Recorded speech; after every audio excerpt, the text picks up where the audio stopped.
Type Senut itiren ishakanu kukemet. Let me check the sound.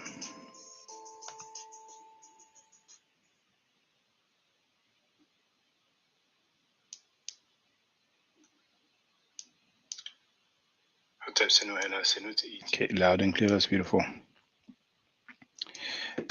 The title of this video is Ancient Egypt Taught the Arts to Greece, and it's a quote from Champollion.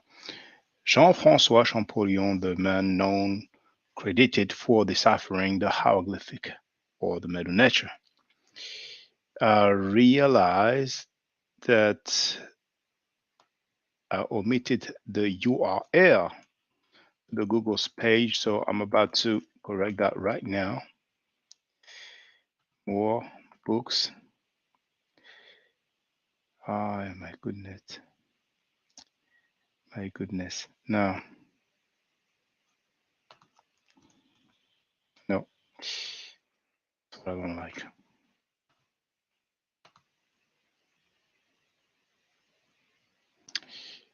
Okay.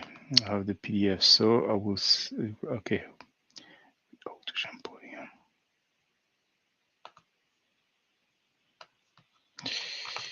We go to Champollion.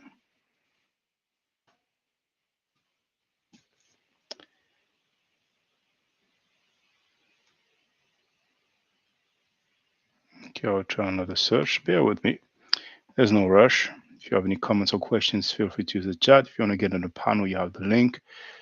I just want to make sure that you can access everything that I will share. Well, actually,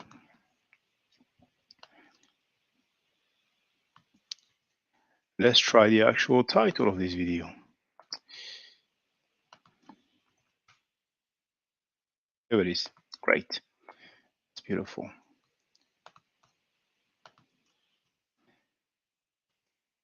I'm going to the chat.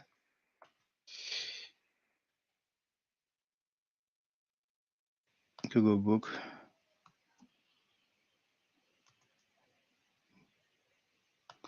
Dang, battery level is low. Problem. How much? Oh, never mind.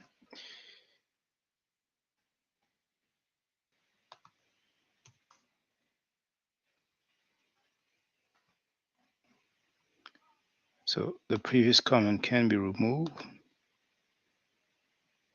Good. We are ready to rock now.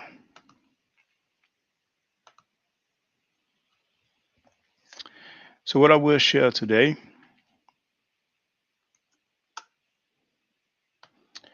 is this book or compilation from letters written by Champollion. So the title is in French, Lettres écrites d'Égypte et de Nubie en 1828 et 1829. Written letters of Egypt and of Nubia in 1828 and 1829.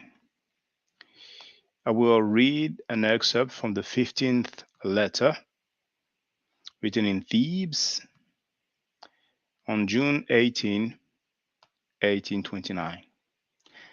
I will read the original in French, then I will read a translation that's available, and that's a link that I have shared in the chat.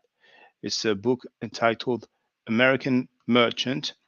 The publisher is Bryant and Stratton, and it was published in 1858. And on the link that I've shared in the chat, you have right here the link to download the PDF, if you will, if you wish to. Okay. So even though here says volume 1, at the top you can see that it says, and it's handwritten, volume 1 and 2. And the part that I will read, which will be a translation of the French original, will be on page 545, 545 of the PDF. Okay? So let's rock with this first.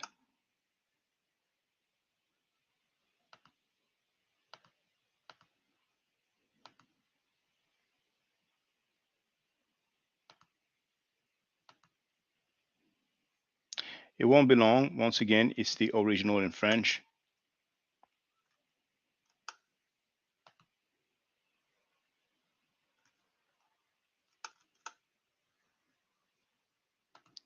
This I can remove. And I'll leave this for the sake of it.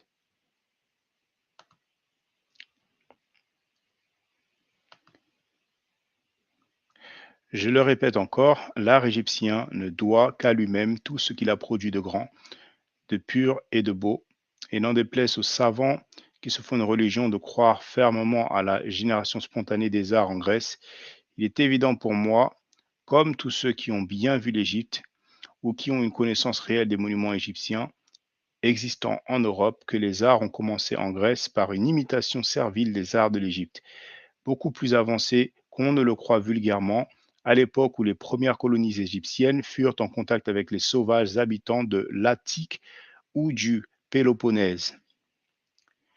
La vieille Égypte enseigna les arts à la Grèce, celle-ci leur donna le développement le plus sublime, mais sans l'Égypte, la Grèce ne serait probablement point devenue la terre classique des beaux-arts. Voilà ma profession de foi tout entière sur cette grande question. Je trace ces lignes presque en face des bas-reliefs que les Égyptiens ont exécutés avec la plus élégante finesse de travail, 1700 ans avant l'ère chrétienne. Que faisaient les Grecs alors? Mais cette question exigerait des volumes, et je ne fais qu'une lettre. Adieu. Now that I've read the French original, let me move to the English translation. We have David Berry who wrote, "Hello, thanks for sharing your stream. It might be the first time. Is it the first time that you come to on the live stream? Feel free to say where you are located. If you don't want to say the city, if you are in the US, then at least tell us which state, if you don't mind. And also, if you don't mind, just tell me how you found out about my channel. If you knew about my channel, or if you just happened to find the live stream. Okay, now let me share the English translation.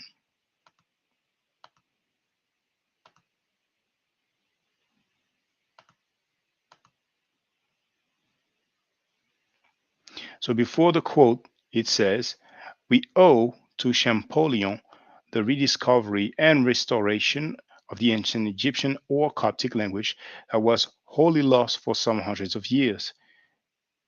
He it was who taught us to read the story records of the Egyptian monuments, and while in Egypt, examining and pursuing these, he writes thus: Egyptian art owned only to itself all that it has produced of the great, the pure, and the beautiful, and without intending to disrespect to those savants who make it part of their religion firmly to believe in the spontaneous generation of the arts in Greece, it is evident to me, as it must be to all those who have well examined Egypt or who have a real knowledge of the Egyptian monuments existing in Europe, that the arts commenced in Greece by a servile imitation of the arts of Egypt, which were much more advanced than is vulgarly supposed. At the epoch when the first Egyptian colonies were in contact with the savage inhabitants of Attica or the Peloponnesus, so those are two areas of Greece. Ancient Egypt taught the arts to Greece. This last gave them the most sublime developments, but without Egypt, Greece will probably never have become the classic land of the fine arts. I trace these lines almost in the face of the bas relief which the Egyptians executed with the most exquisite finesse of workmanship 1700 years before the Christian era. And what had the Greeks then done? So that's the end of the quote. Non-chair. So you'll have to wonder, will someone label Champollion an Afrocentric? I mean, he went as far as saying, and I repeat,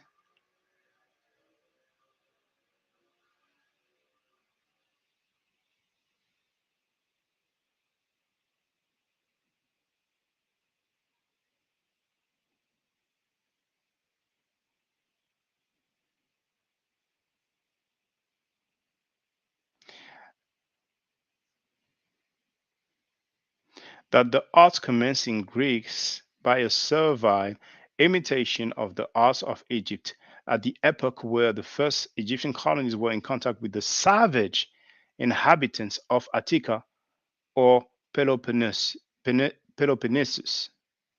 Now, in the French, I don't think it says or, I think it says, let me check if it says or and.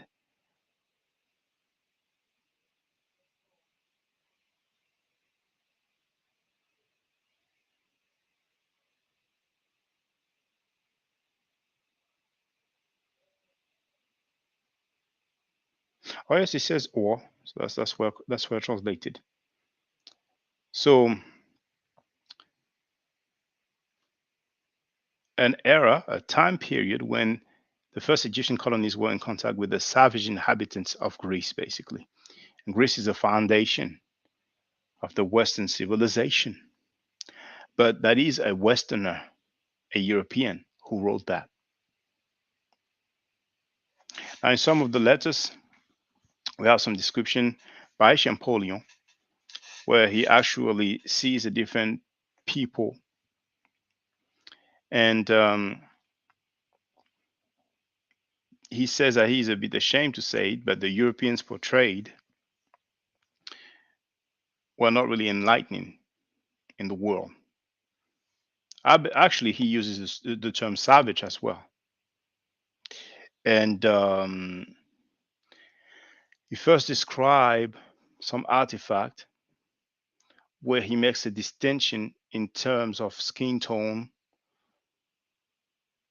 slash complexion between the Egyptians and the Africans or Negroes, nègre in French. And later on, he says that he looked for other depictions, and he said that again, we see the Egyptians and the Africans portrayed the same way, which could not be otherwise.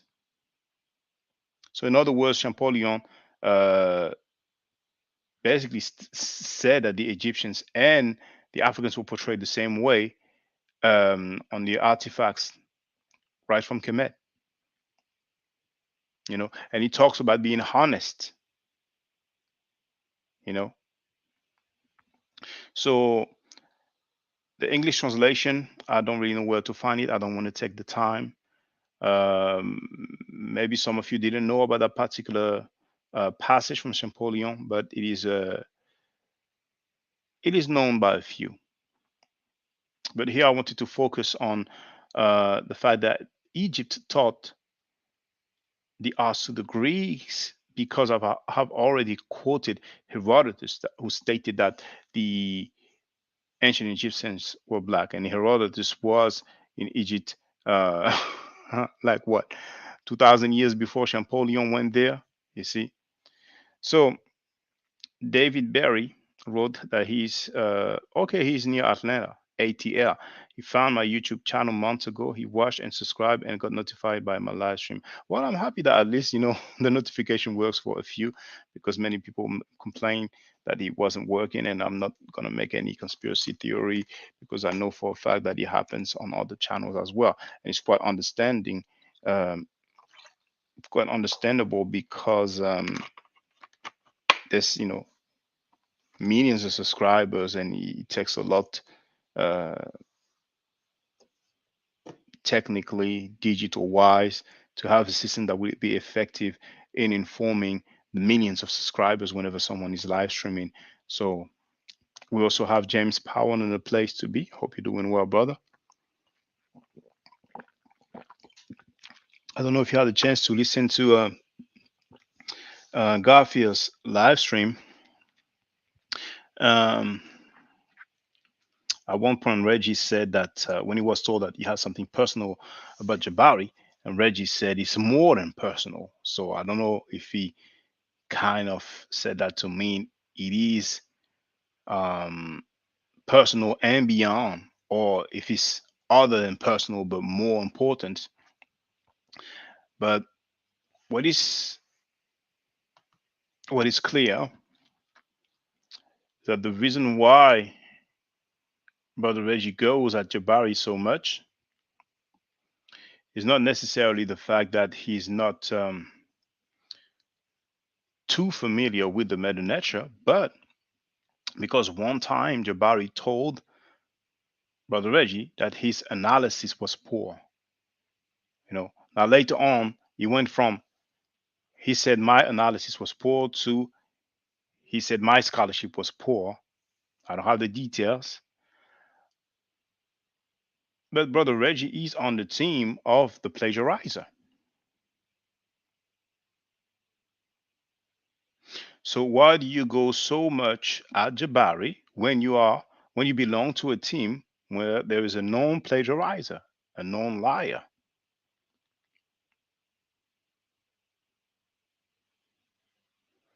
And whatever disdain or situation you have with someone, if you end up saying, that the labeling the Kemetic spirituality as bullshit spirituality, and I've used that term, forgive me for the profanity, but I was just quoting what Brother Reggie says, then there's a problem. You should not label a spirituality as BS just because you have a situation with one person that practices that spirituality. And I have not heard him say that any of the Abrahamic belief system is BS. Not saying he didn't say it, I'm saying I haven't heard it. But that's just for the record. Now, there will finally be a debate between Jabari and Garfield. It's announced for September. I hope it will happen because the way I see Garfield going, I'm thinking maybe he's looking for some drama as and then so he can have the convenient excuse to uh, back out of it, to back down. Because if you're about to debate someone, one of the worst thing you can do is to do what he just did, to play some stuff and say what his angle is and say where you will counter him. It's like two different armies about to go on battle, and you go like, well, you want to battle this way. That's how you battle. That's the wrong way to battle. I'm gonna get you on this. But we'll see. I cannot predict the future, but I'm glad if it happens because it was about time.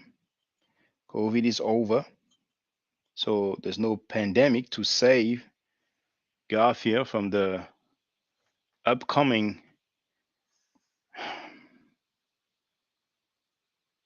lesson that he will get because really people should holler at people on their level.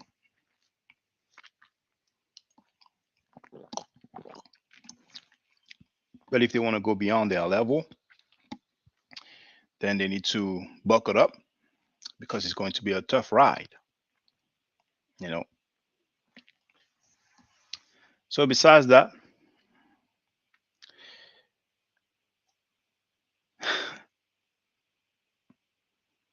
anybody can feel free. But when I think,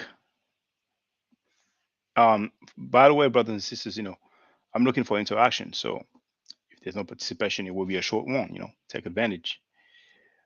But when I think about all those people who label black people, people of African descent, as Afrocentric, because we say that the indigenous population of Egypt was made up of Africans, black Africans, then they label that, but they will not label Herodotus and Champollion as Afrocentric, you know. And of course, when they label people as Afrocentric, it means people who are historically biased and so on. Now, I can understand if they disagree with some other works, but regarding Greece, but that was a quote from Champollion. So it looks like they are biased, looks like they are unfair, and despite all the quotes that we may have, whether it comes from Herodotus in about 400 BC or Champollion and around 1800 AD. We have depictions. Brothers and sisters, at one point I thought about, making a page. I think I studied actually, and I even studied a page um, showing Semites, or so-called Semites, people of the Near East, Middle East, Sumer, and all that, all those areas. And I wanted to do the same, showing different depictions of ancient Egyptians. Sometimes you will see some videos, some montage, and people will show you ancient Egyptians and people living in different parts of Africa in recent times. But most of the time, what's lacking is reference. For the ancient Egyptian artifacts, most of the time we don't have any reference. Or you might find some pages where they will show you many different ancient Egyptian artifacts, and then again, from what I have observed, we don't have references. I have quite a fair bit of videos showing different artifacts from many different museums in the world, and I thought interesting for me to compile those Egyptian artifacts where we can clearly see that they are depicted as black or dark brown. But it takes quite a bit of time, and I'm not supported, so I cannot take too much endeavor if I don't get the support. You know, we have seen that Alex Jones, with his info wars and all this conspiracy theory, he made like 165 millions in sales in 3 years alone. So, the dude was sitting on millions of dollars every month, and that's just the sales from his website. You can imagine the amount of donation that he was getting. You know, oh, we have brother Chris MVP Harris, and for the record, actually, um, I found out about a critique by Dr. Obadele Combo when he critiqued the book The Origin of the Word Amen, because uh, the plagiarizer, announced that he will critique the critique. And after my critique, Dr. Jahi Issa came to holler, and he was acting like he wanted to son me and talking about, he's serious, and how it's done in academia. When I asked him if plagiarism, is cool in academia, was kind of silent. I think he was probably already aware of the allegations against Osai Motel, but luckily I got hold of the video and I have shown the work of Tim Osiris, and they have demonstrated without any doubt that the fake linguist is a plagiarizer, a serial plagiarizer. And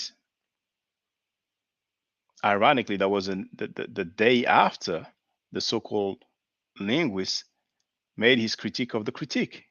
So you have an amateur, an enthusiast, who's basically telling a specialist, someone who holds a doctorate degree, how to do his job. Now we can see there's some damage control, because apparently it was not enough, because the fake linguist has announced that tomorrow he will receive um, Dr. Jahi Issa, Dr. Salim Faraji, and the author Osei. Um, those are the three authors or writers of the book, The Origin of the Word Amen. You know, so Dr. Jahi Issa, who came in on his high horse, who wanted to try to son me and tell me how it works, telling me you can do whatever you want to do, there are no rules. He doesn't care to be part of a team with a plagiarizer, you know. So that's the state of Pan African scholarship. And that's just for the record. I ain't trying to start nothing. It's just obvious. Now, he might say, I wasn't aware. I didn't know. So those who know him, holler at him. The video is there. You don't even have to share my video. I'm not looking for views or clout. You can share the video on Sanita's channel that was uploaded like 2 years ago. And he is not the only one. Like I said earlier, Brother Reggie is part of the team. He did not ask to be removed from the team, spending most of his time criticizing Jabari and other brothers of um, shrines, you know. Um, but he's a member of a team where you have a serial plagiarizer. See, and you have other, channels, other people who are cool with that. They don't say anything. You know what I'm saying? They would diss you for being Kemetic. They would diss you with dealing with an ancient language, you know, but they will not say a word about someone who's a serial plagiarizer.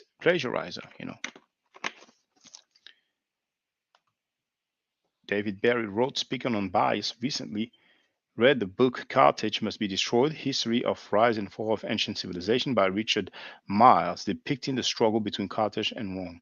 And what is the bias about this? Because when we talk about Carthage, then obviously most of us think about Hannibal. And I don't know why people say that Hannibal was black.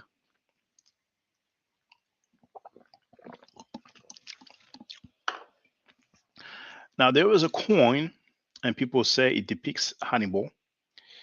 Um, I don't remember if that coin was in J.A. Rogers' book, but I'll be interested, like I asked before, I'll be interested to know where that coin is located. Is it in a museum? Is it at a university? What's the reference to that coin? David Berry wrote, Rome, after winning their war with Carthage, proceeded to attempt to erase any memory of Carthage and its achievements. All right. Because just like people claim that Hannibal, well, what makes people say that he was black? It's just like Cleopatra. We have some people who say that Cleopatra was black. What makes them say that? She was from the Ptolemaic dynasty, the dynasty of the Ptolemies, who were Macedonians slash Greeks. Alexander the Greek, the Greek or the Great, um, is originally from Macedonia, but that's the Greek Empire. The Ptolemy was one of his generals. Now, I heard some people say, well, Cleopatra was biracial. What makes them say so? Who was biracial? Was it the father? Was it the mother? How do they know that the father or the mother was black?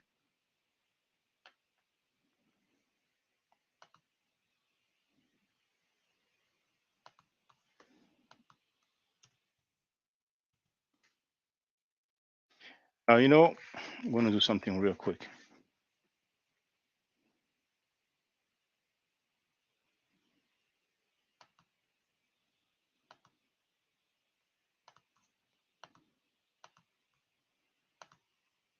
I'm going to do something real quick.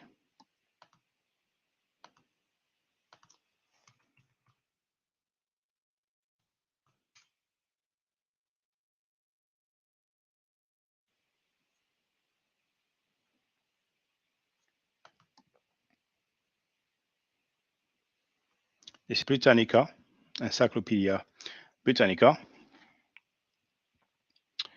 and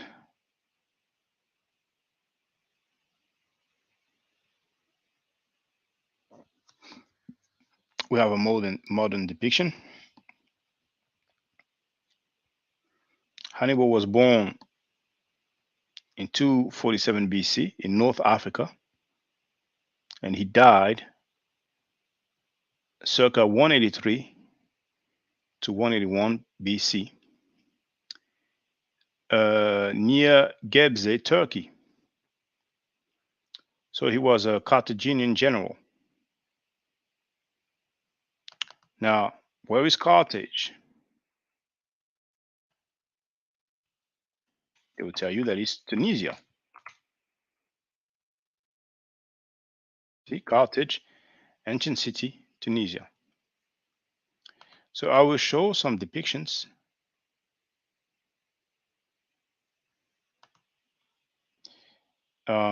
David Berry wrote Hannibal was a citizen of Carthage, and it was implied heavily that Carthage was black. I don't know who implied that. You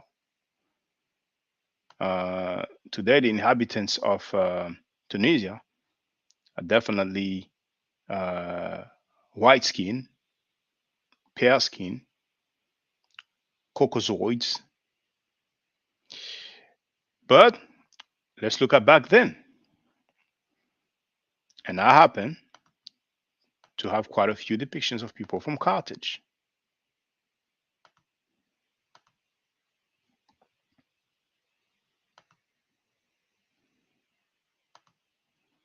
So I put Carthage. Yeah, I like that video. That video is entitled,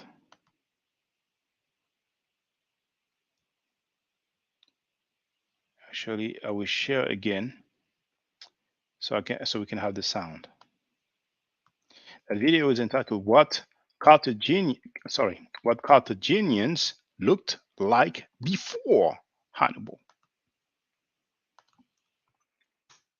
Sharing the link in the chat.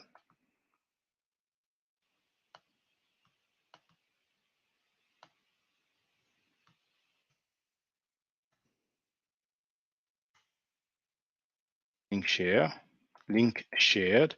And now sharing the screen again with the sound. Oh, but it's already selected. That's great. So I'm going to let the advert go, and we will look at the video from the Louvre Museum, Paris, France. 2nd century AD. Now, this is an artifact from Carthage, Tunisia, around the 2nd century BC. This is from the Louvre Museum, Paris, France. And I will show you a few other artifacts as well. So first we start with the reference. So it tells you that it's a bearded head dressed with the remains of a bird, and they tell you Serapis for strange reason. It's made of I forgot the name in English, but never mind. 2nd century That's marble. AD, Carthage, Tunisia, and the reference AO 1027. So this is AD. We are going to deal with BC now with a couple of artifacts. Those are the references I will show you in detail. Now this one is a woman. Okay, and then I will show you the man who is next to the woman.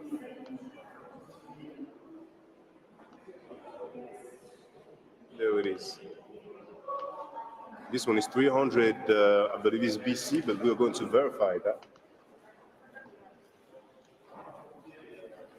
Yes, so the woman sarcophagus, 3rd century BC, Carthage, Tunisia. It's a woman wearing a veil and who's actually holding a well.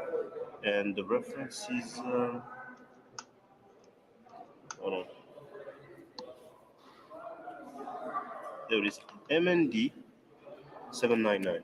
Now the man sarcophagus, 300 BC, same place, Carthage, Tunisia. And it tells you that it's a priest raising his right hand in a gesture of adoration or worship, if you will. And he's holding a cassonette. I don't know how to translate that in English. The reference is MND 800.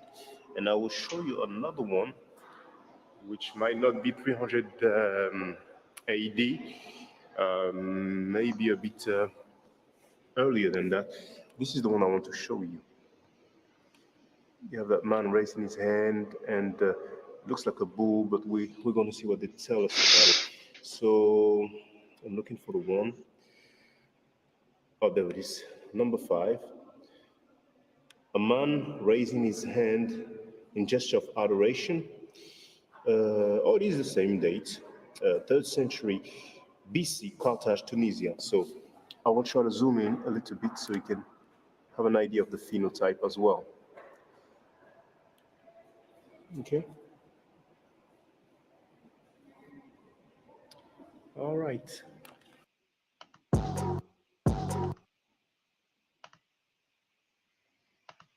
So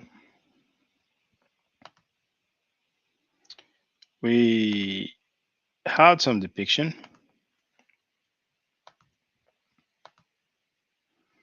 And as we read, if I remember correctly, Hannibal was like 240 something BC. If I go back, yeah, born in 247 BCE and died in, circa 180 BC. And the artifact that we've had, hold on, there it is. That's 300 BC.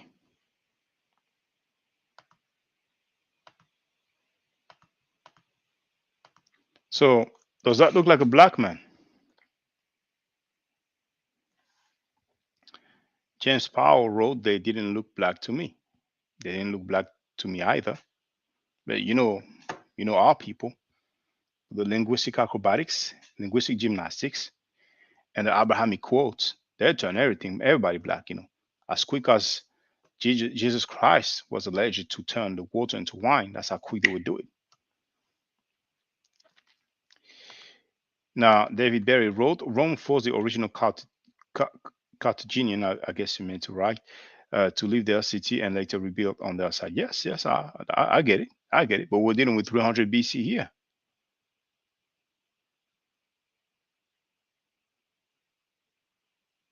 And then Carthage fell in 146 BC. Yeah.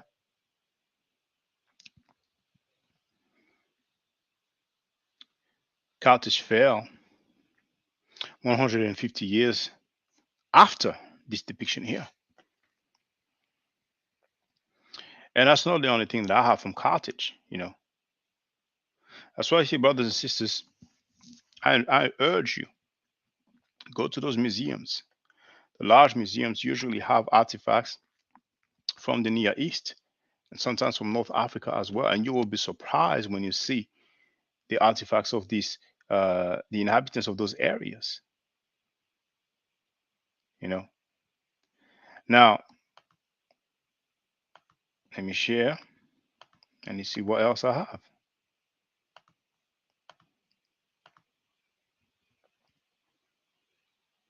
Well, the other one is 9 minutes long.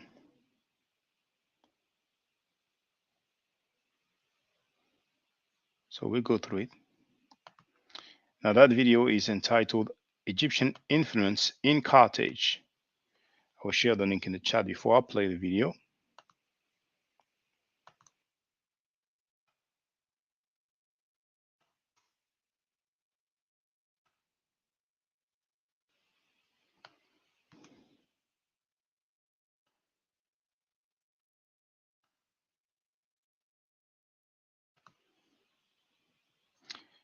I will do this. Might have an ad. No, we don't have any ad.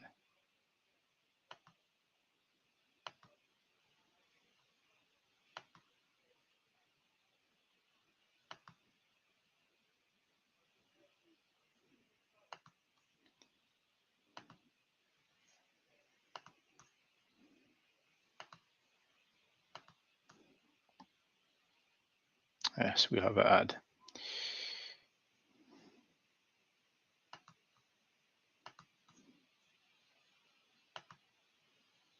Tunisia, Carthage, around BC time. Now, I'm first showing you the artifacts.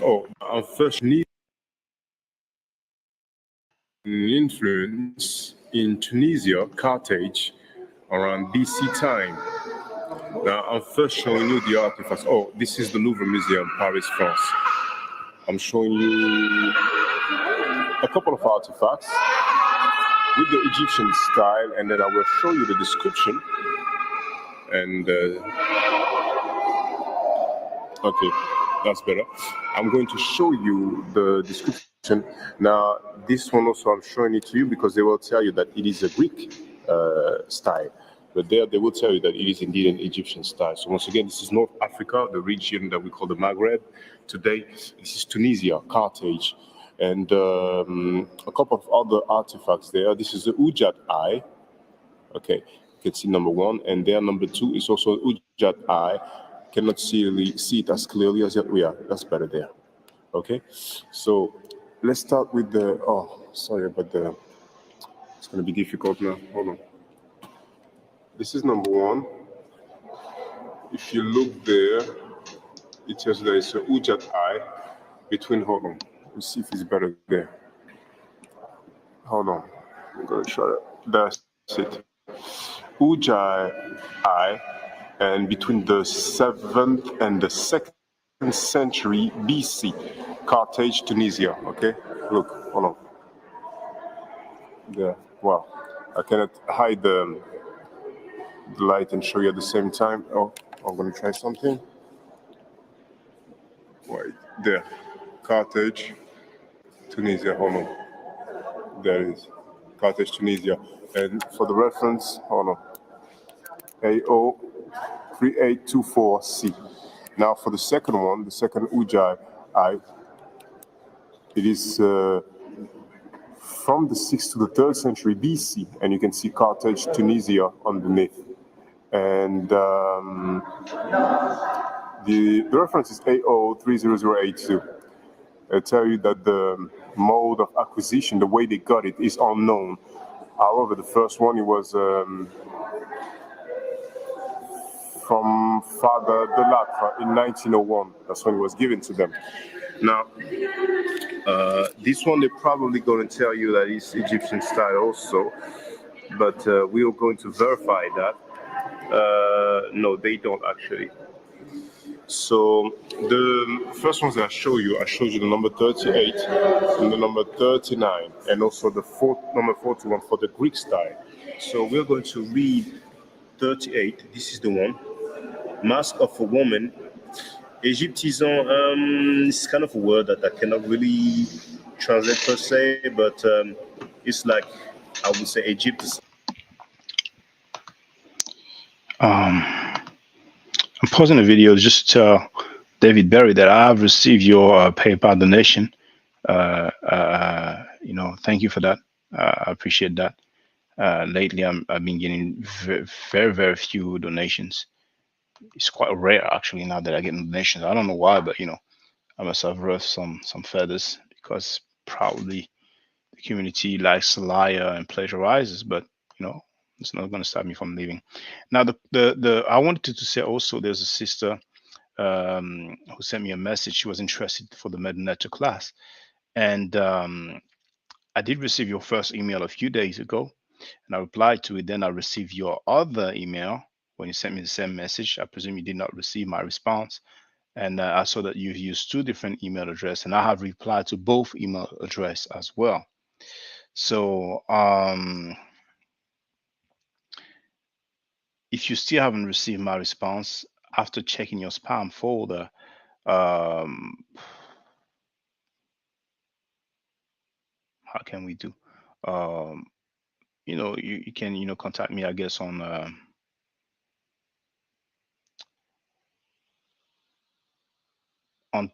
Instagram or TikTok. But I think this time you should get my message. Because I've used the feature reply to all and I received it. So um, let me know. Let me know. So the sister whose name starts with an N, um, and the other email address starts with a L. I have replied. So let me know. And whenever you want, you can also leave a comment in any video to say whether or not, if you haven't received it, tell me I haven't received your reply. And if you have received it, then you just need to answer. Now the quality of this video is not very great. Sized. Let me put the And volume down so I want to this see over here. and go forward. Well, it's small objects, so it doesn't look like we're gonna have some. Yeah, we don't have statues and stuff like that, so there's no need to keep on looking at it. But we've seen the other video. And once again, I'm gonna share again. There it is. 3rd century BC. This is someone from Carthage. So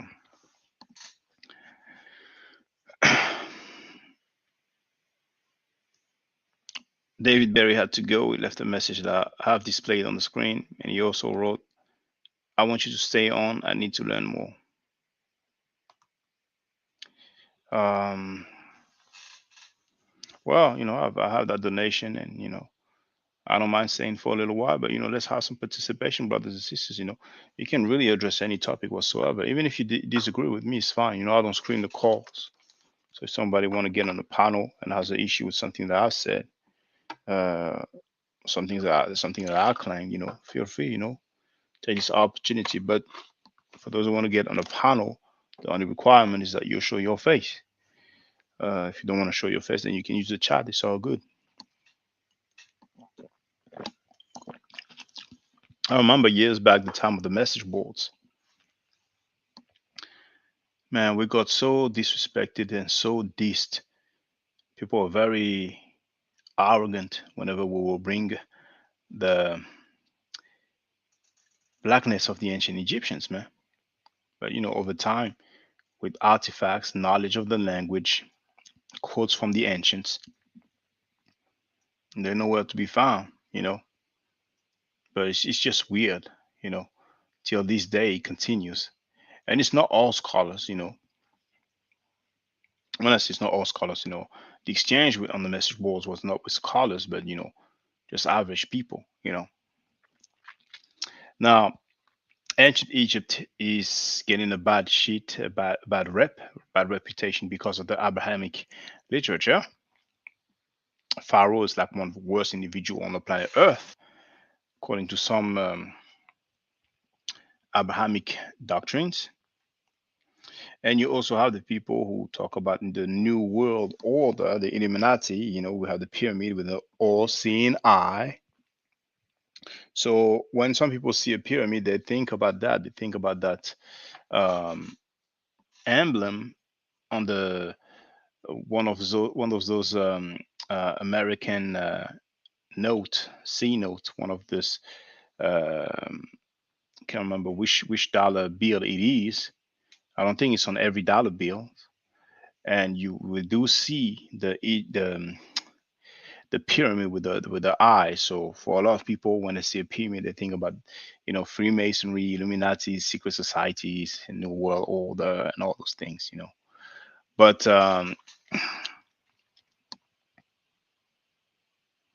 we will get some clarity when we'll deal with history.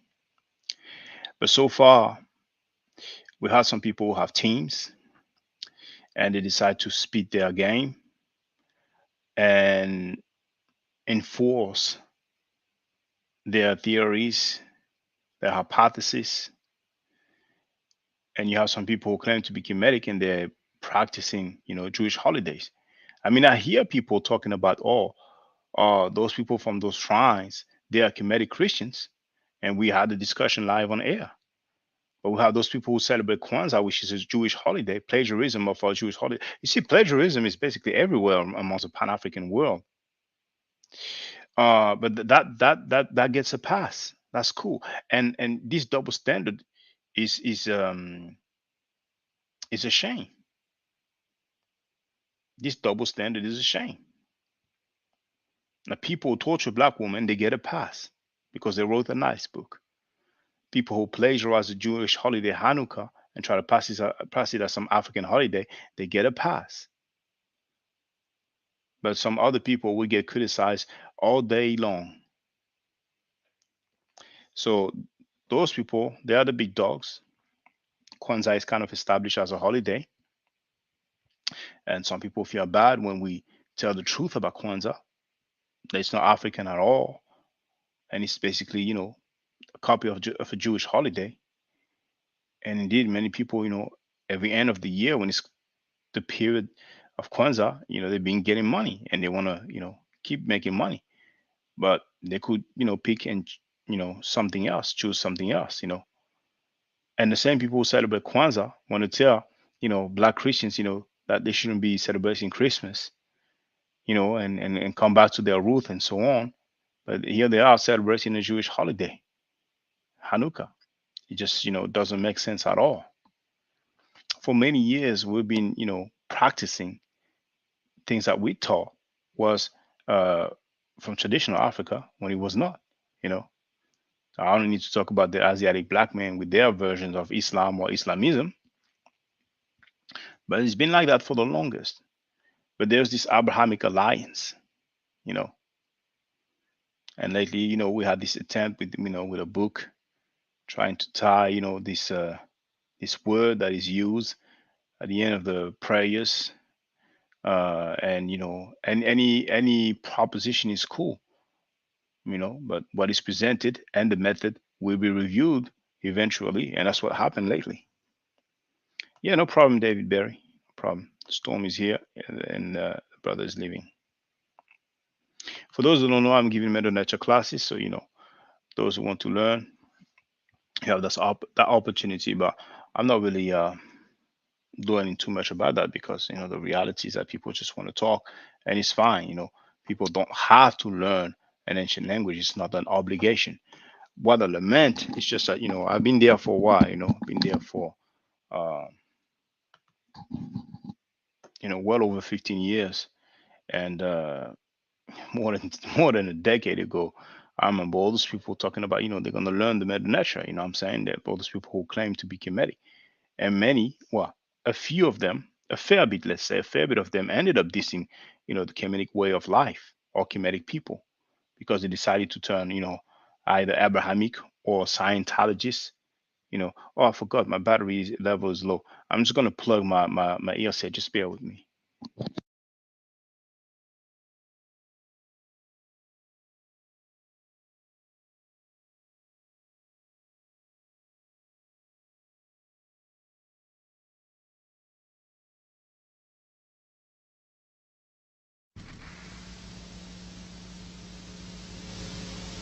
Yeah, I love Elijah Muhammad enough that if you attack him, I would kill you.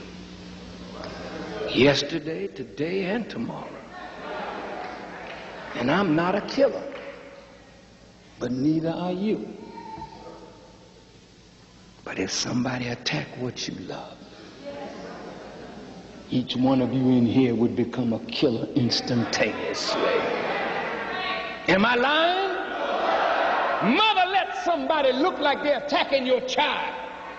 Here's a woman who fought a bear because the bear snatched her baby. And she ran the bear down, screaming until the bear dropped her baby. Love casts out fear. We don't give a damn about no white man law when you attack what we love.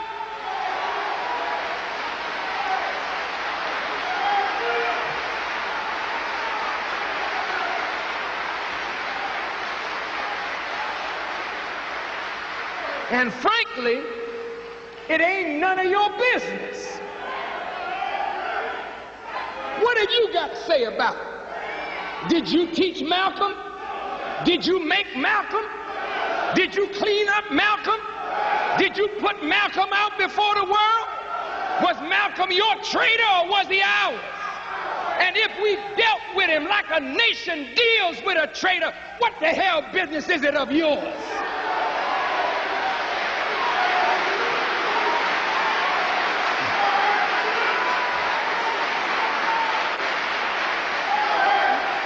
You just shut your mouth and stay out of it. Because in the future, we're going to become a nation. And the nation got to be able to deal with traitors and cutthroats and turncoats.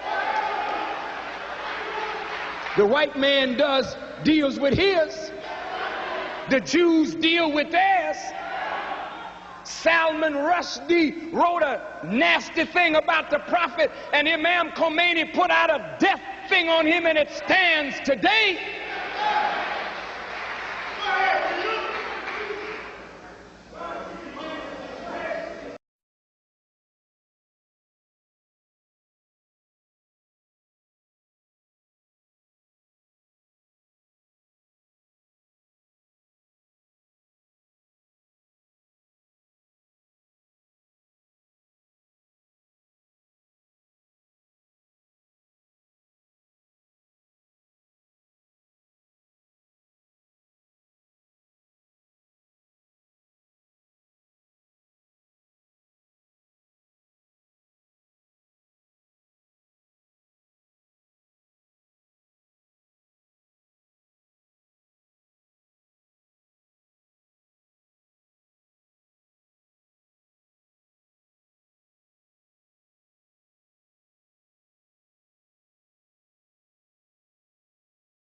Malcolm didn't know what he was playing with.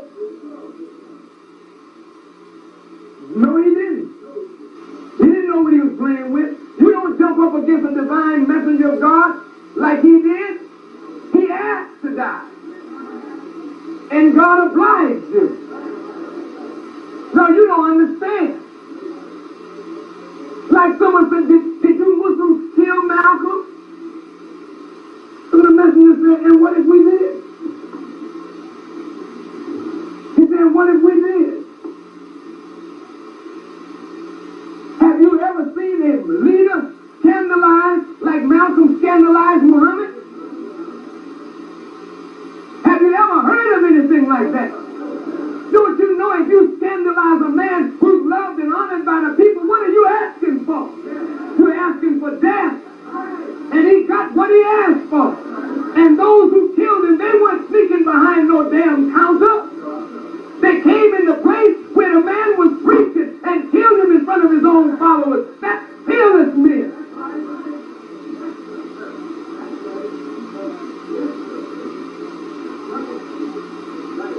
And those who were there to guard him, they were ducking. Damn cowardly dogs. Ducking and running under poles instead of trying to protect the man. And you say it's your leader? You damn punk, you don't have no leader.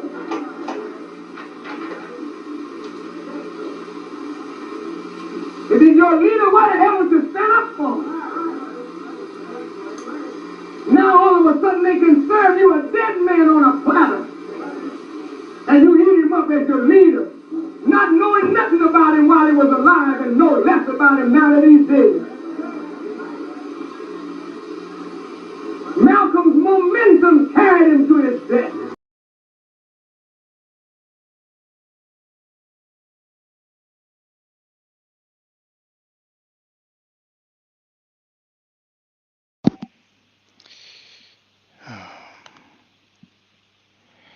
Let me see if I can find that stuff.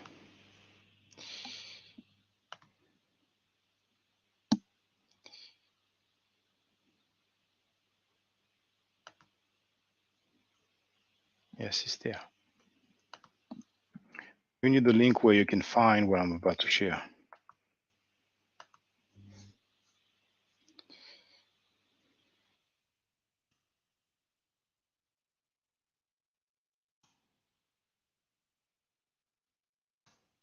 Put in Wise of Elijah Muhammad question mark.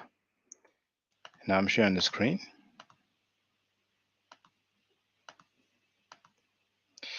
So when you get on this page, you just need to scroll to the bottom. And here you can see it says prostitutes, not wives of Elijah Muhammad. Newspaper, Muhammad Speaks, September 11, 1964. You see this guy? He is a minister, Minister Isaiah Kareem. Now I'm looking for the part. There it is. Here, some of these hypocrites accuse him of embezzlement, which is a lie, and the one who told it doesn't believe it. On the contrary, Messenger Muhammad gives his followers far more than they give him, and this has been true ever since I've known him. And to those two prostitutes who accuse the minister of getting babies, should hang their heads in shame for the rest of their lives for putting out such lies on the honorable Elijah Muhammad.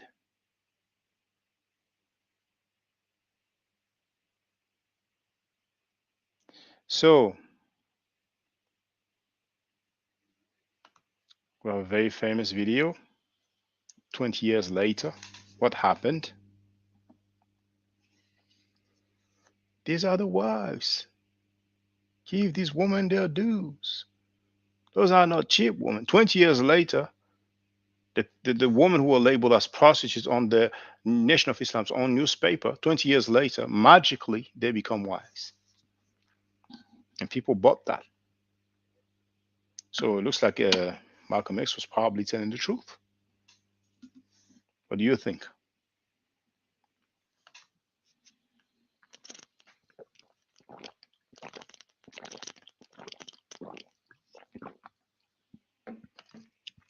But we can talk about something else because I'm familiar that people don't really want to say much when it comes to the NOI, and I understand people might not want to say that plagiarism is wrong. So we can talk about anything else. You know, I wait a few more minutes. I had a donation, so I'm gonna spend a little more time than I would have if it wasn't the case. But take advantage, brothers and sisters. You can close the other tabs. If you have any comments or statements, feel free. Don't be shy. I don't bite. Even if you are an Asiatic black man, even if you are a plagiarizer, even if you are an adept of linguistic acrobatics and linguistic gymnastics, feel free to holler. It's all good. You can always dialogue and communicate.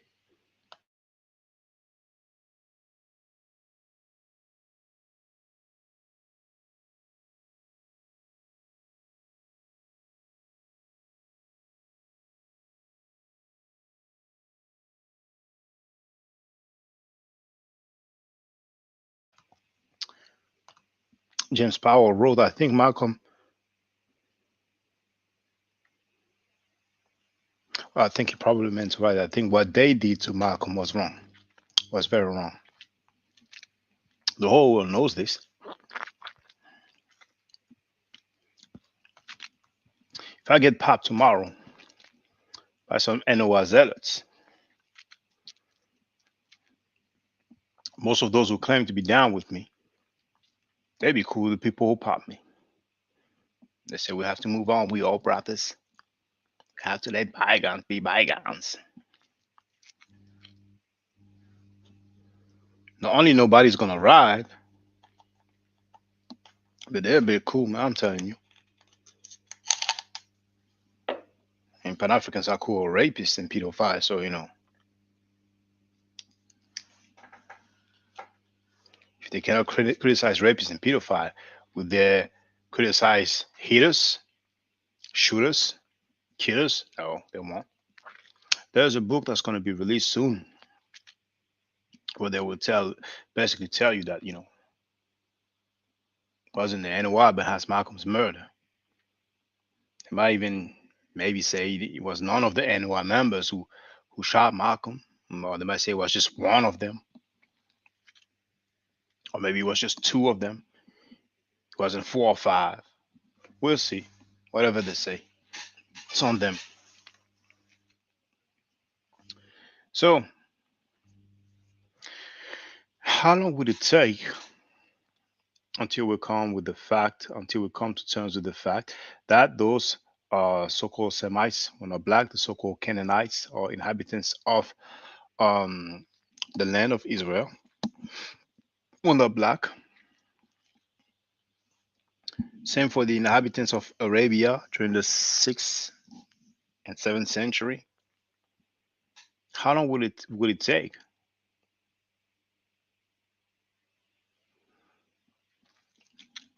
You didn't have many people showing you artifacts from these different areas, did you?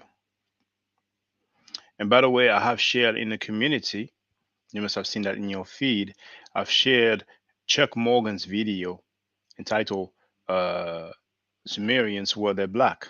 If I'm not mistaken, let me double check.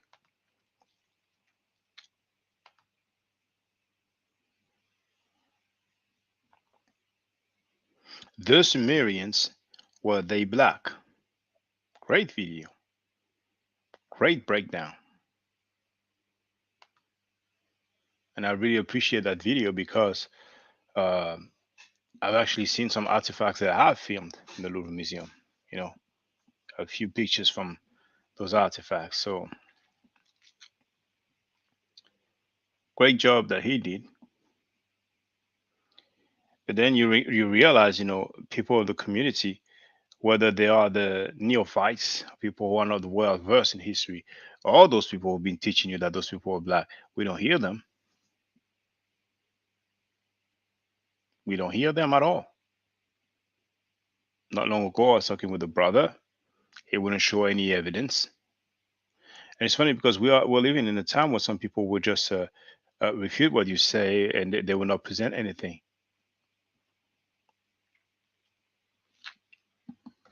So once again, it's not disrespect. If some scholars that you appreciate have stated the contrary. We don't live our lives according to what a human being said, particularly when you have evidence. So, unless you consider the person a prophet, then you will feel that everything he's saying is a revelation or it's accurate. But when it comes to the scholars that we had, even if they have passed away, they have transited, we have plenty of records, plenty of data, plenty of evidence for the ethnicity of these different people. So when we will come back home, some people have written books about Kwanzaa. Some people have made documentaries about Kwanzaa. Some people have celebrated Kwanzaa for more than 10 years, maybe 20 years, maybe more. So it's difficult for them to admit that they've been celebrating a Jewish holiday that is not African at all. And same for the people who've been living as believers of the Abrahamic belief system. It's quite difficult.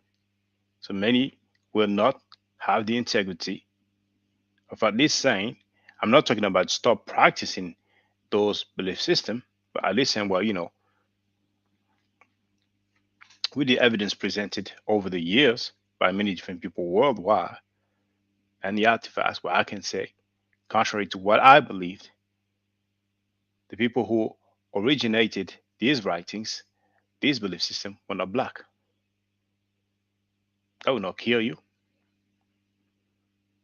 You can keep your faith, you can keep your belief, you can continue practicing whatever you want to practice, but you don't need to continue spreading the misinformation because that's what it was. That's what it's been. And that's a real discussion. That's the real discussion that we should have as a people. But we don't have this discussion. We have over and over again the same Abrahamic believers who debate about certain passage of certain religious books. And when it comes to history, they can barely tell you anything.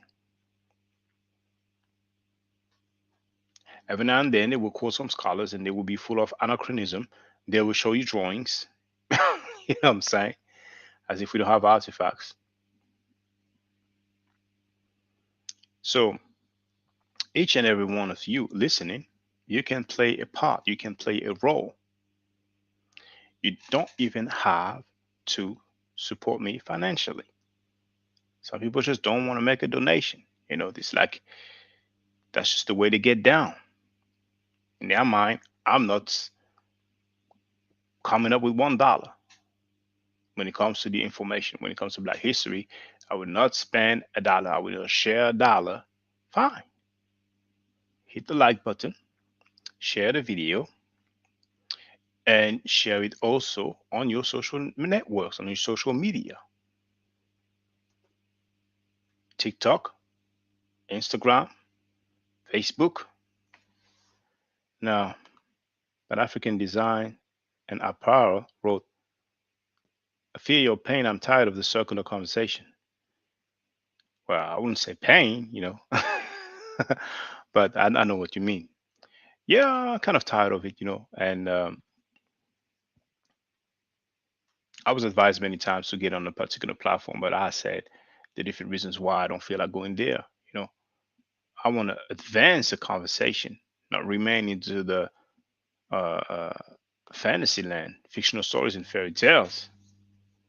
I don't want to be participating in this world of uh, linguistic acrobatics and linguistic gymnastics. I might have made one or two uh, statements that could be labeled as acrobatic gymnastics or uh, linguistic acrobatics or linguistic gymnastics. You know what I'm saying? But you don't see me um, perpetuating that over the years. You know, we can definitely be accurate. We're not looking for perfection. We're looking for accuracy. So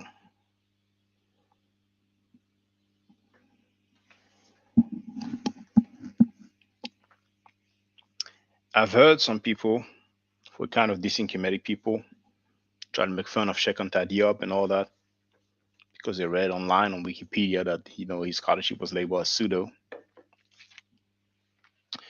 and some of them disrespecting Kemet, disrespecting the Medu Netra. And now, from what I see, they talk about everything but Black history for the most part. And it's understandable because if you ask them if there's any culture that they practice, I don't think there is. As usual, you have people who say, we're West Africans, we're from West Africa. And besides saying that they don't know anything about the culture from West Africa, they don't practice anything related to the cultures of West Africa. And it's funny to me when you have some people who were these individuals for practicing some ancient way of life that is documented, but they're not practicing anything at all. But the European Westerners' way of life. Why is it okay to, you know, just leave a normal um Westerners' way of life when worldwide we have many people who don't practice the Western's way of life and nobody bothers them, nobody disrespect them, nobody calls their name or insult them or insult their language, whether it's living language or ancient languages.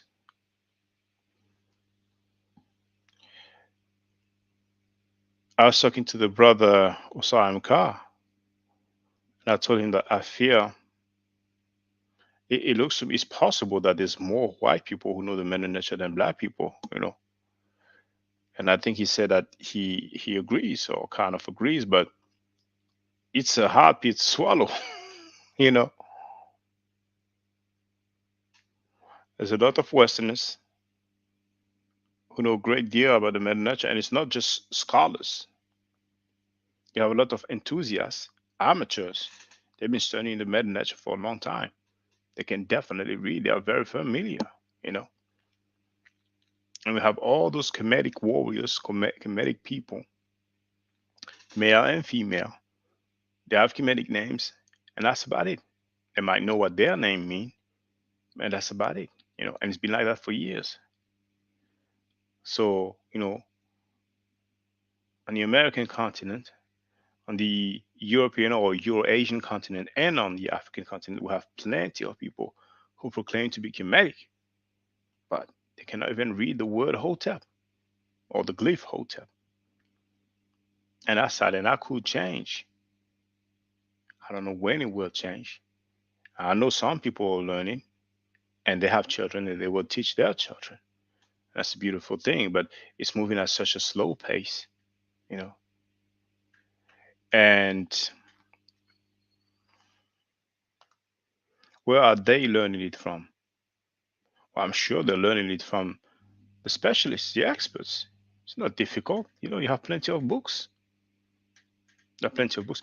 Some people will learn from what we call institutes, because you have some institute where some scholars will teach a particular subject. So you will get a certificate. It's not a university certificate, but it's a certificate that proclaims that according to the standard of such institute, you have reached such and such level. So in Paris, you have some PhDs in Egyptology that do teach the Medunatra and in the Coptic as well. And I'm sure it's the case in other places as well. I know it's the case in other places as well. You have some associations, of Egyptology, and people gather and they learn together. They even organize trips to Egypt in order to visit the monuments, the sites. But we in here saying the Kaaba is the Ka and the Ba. We need to step our game up. We really need to step our game up. I saw a lady, she's labeled as doctor, but I think she has a some sort of metaphysical doctorate degree because that's something that's getting more and more popular apparently. So we will not necessarily be from an accredited school. Well, not necessarily. I don't think there's any accredited university that has a course on metaphysics where you can achieve a PhD. Now, Pan African designs, are they charged to learn or is it free? That's a big problem with our people. PhDs will not give lessons at an institute free of charge. So with institutes, you will have a fee for like a semester, for example. They will not really charge per class, for a semester or for a year. As for associations, there is a yearly fee, and then you have there are different programs available, and of course for the trips that will be optional stuff. You will not just pay um, a meager fee and then you get a free trip. So, and that's one of the big problem with our people. I mean, Alex Jones has been giving all this fake news, and he's been rolling, sitting on millions of paper. And we have some black people who so say, I'm going to build a school. They got millions of dollars. They haven't done jack. So smooth talkers, they're living it up, But then it's a matter of integrity. What do I want to do? Do I want to be a smooth talker and spread hope? Have my people keep on wishing, hoping and wishing, or do I want to uh, make a difference? Do I want to share some information that will help them, or at least share a skill? A language is a skill. No language, you have a skill. See, bigger. It's a funny name. Bigger PIMP wrote, "We need a cartoon for children, something with some catchy music and memorable songs, drumming." Well, I agree, but we already have cartoons. We have a few um, catchy music and memorable songs. I mean, we have some people, who have songs, but then some people make fun of them. If you're singing in English, people are, they won't say anything. If you're singing, Hebrew, Arabic, Spanish, Italian, they won't say anything. But you start singing in Mother Nature, there comes the people, complaining. You know, so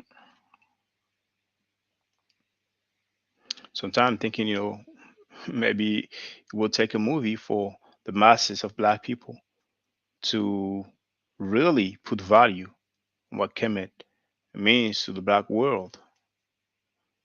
You know, Many people talk Shekhar Diop. Shekhar Diop said that ancient Egypt or Kemet is to Africa what Greece and Rome is to Europe.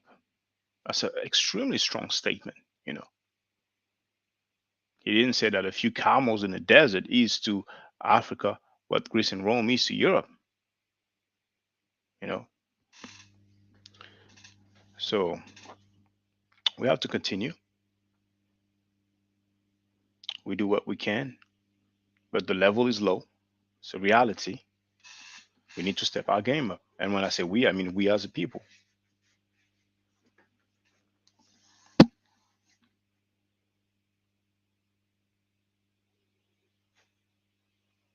So, like I was saying, each one of you can play a part. What you could do, even if you don't want to share any video on your TikTok or your Instagram, because maybe you might feel some type of way.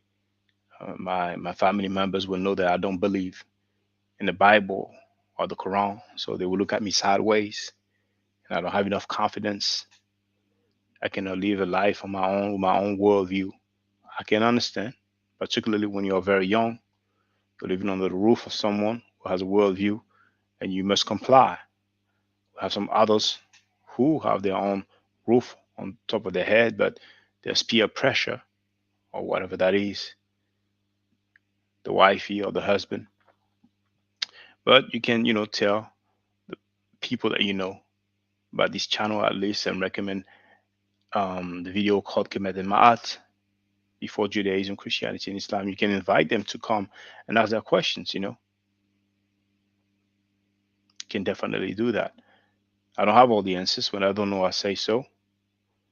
But consider myself, well versed overall when it comes to Black history. So if I don't have any answers, I might have a way to direct people.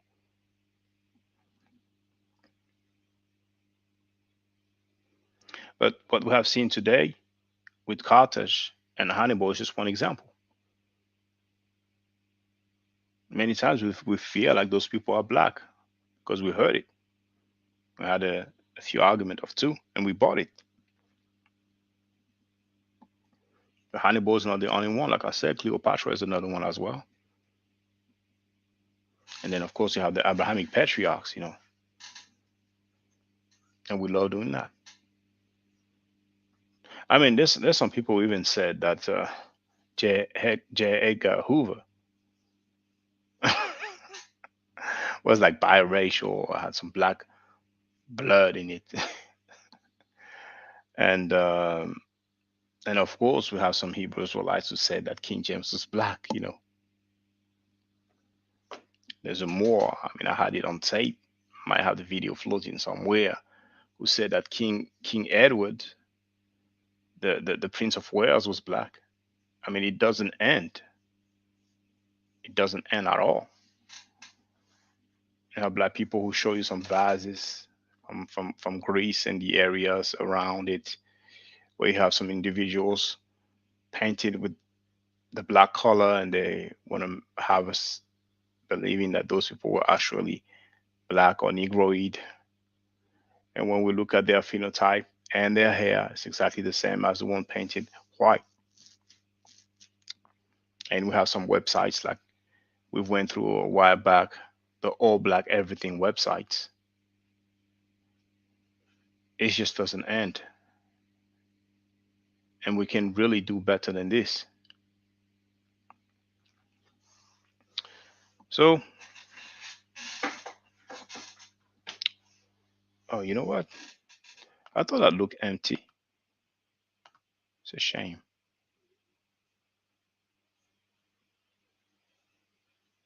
It's a real shame. That was better.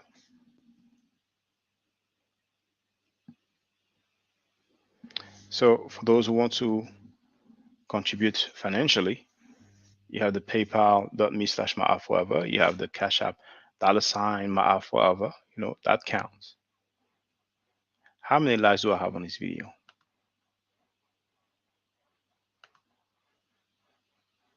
I have 9 likes. I don't even have 10 likes on this video. I have a long way to go, man. There's some things I may do. I might come up with some trailers and some nice music and sound effects, and I might get inspired by those people who get millions of dollars every month. You know, but the linguistic gymnastics and linguistic acrobatics and anachronisms and fake history, that I cannot do. I cannot do at all. You know,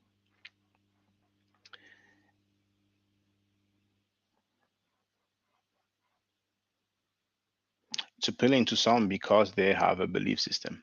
Believing is not knowing. Believing is not knowing. Faith is not information. So, should we call it a day, brothers and sisters? Those who come to catch me sleeping, you might as well use this opportunity.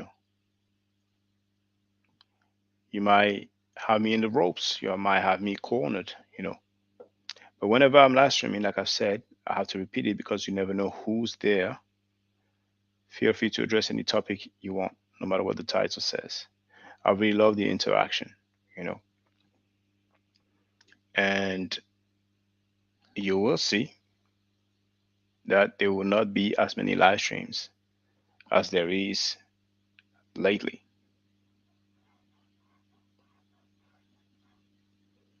So when I say you should take advantage, believe me. So stay safe, stay healthy, And if I'm allowed to, Brother Necheru, I will definitely holler back at you. Hotep. Now, for the record, for those who don't know, I'm giving Medu Nature classes. And here, that's the flyer. Okay? So, those who are interested, feel free to holler at me. If you're not interested, it's cool. But I recommend that everybody who has not yet seen the video, Kemet and Ma'at, Before Judaism, Christianity, and Islam, then watch it. It has about 300,000 views and really deserves to have a lot more. I just want to let everyone know who's listening in now and who's going to listen to this stream in the future. I just had my first Meta Nature class by Brother Shaka today, and I've had other Meta Nature lessons by other teachers, and I can tell you right now, the brother is the best in the game. He is that was one of the best classes I've ever had, ever. So if you're interested in learning the Meta Nature, if you're interested in getting the basics of it, Brother Shaka is an awesome teacher. Get with him, and it's extremely affordable. This brother is giving us his time and his skills, and he's basically giving it away. I mean, I just consider it a donation. You know what I'm saying? So if anybody's interested in learning the Meta Nature, get with this brother right here. He's an awesome teacher. And I'll end with that. Hotep Senu, Hena Senut. This is Julie, also known as Servant of Yah, and I'm currently taking the Medu Neture classes with Brother Shaka, and it has been an amazing experience.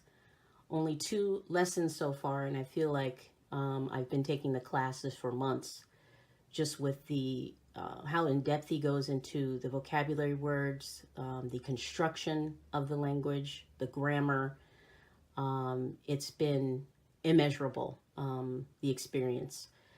And one thing that comes across, hands down, is his extreme passion for teaching this to anyone who is willing to learn and has an interest in learning. So I highly suggest, if you are interested, even a minimal interest, that you subscribe to the classes with Brother Shaka.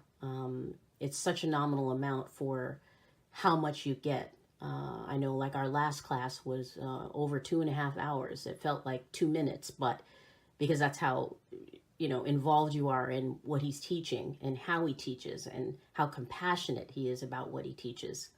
Also with sharing materials free of charge, no question, no doubt. It's just what he does. He doesn't have to, but he does. And so I just wanted to give a short testimonial about the class and the effectiveness of the class. And all of that is attested to how studied Brother Shaka is. So I highly recommend anyone with a minimal interest that you do sign up for the Medu Neture class. Hotep. Don't forget to subscribe to my channel, which is Ma'at Forever. Don't forget to watch the video entitled Kemet and Ma'at.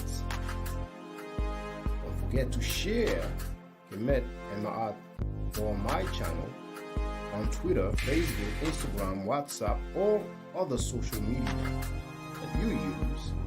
Email, text messages, you name it. Those who wish to donate can do so on paypal.me/ma'atforever.